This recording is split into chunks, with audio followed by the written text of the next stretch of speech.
भगवान शिव की विशेष यात्रा। अमरनाथ यात्रा का रहस्य। एक समय की बात है, हिमालय की ऊंचाइयों पर विराजमान थे भगवान शिव और उनकी पत्नी मां पार्वती। उनका प्यार और साथ ही परंपरागत ध्यान और तपस्या का प्रतीक था। एक दिन जब वे ध्यान और तपस्या कर रहे थे, मां पार्वती ने शिव जी से पूछा, प्रभु, क्या आप मुझे एक विशेष यात्रा के साथ ले जा सकते हैं? भगवान शिव मुस्कुराए और उन्होंने पार्वती मां को संगीत वादन के साथ संगीत की यात्रा के बारे में बताया। वे यात्रा भगवान शिव के प्रिय स्थान अमरनाथ के दर्शन के रूप में जाना चाहते थे।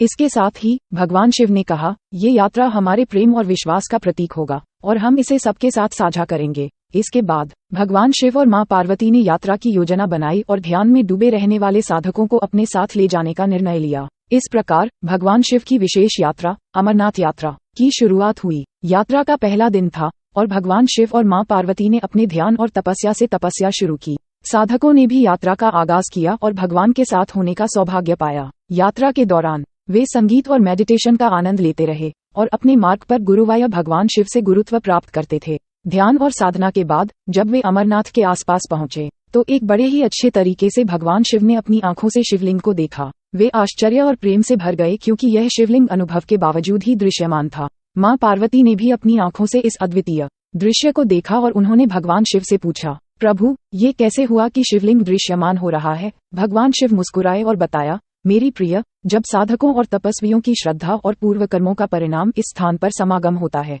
तो मेरा रूप स्वयं दर्शन के लिए प्रकट हो जाता है। इसलिए इस यात्रा को अमरनाथ यात्रा कहा जाता है, क्योंकि यहाँ अमर अर्थात अमरता की प्राप्ति होती है। मां पार्वती ने इस अद्वितीय घटना को सुनकर अपने प्रेम और भक्ति में और भी डूब जाई और उन्होंने भगवान शिव की महिमा का गान किया। इसके बाद भगवान शिव और मां पार्वती ने अपनी यात्रा को पूरा किया और साथ में अपने साधकों के साथ हिमालय के प्रस्थित स्थान पर वापस आ गए। वहां वे ने अपने साधकों को अपनी अनुभव और ज्ञान का साझा किया और सभी ने भगवान शिव की महिमा का गान किया।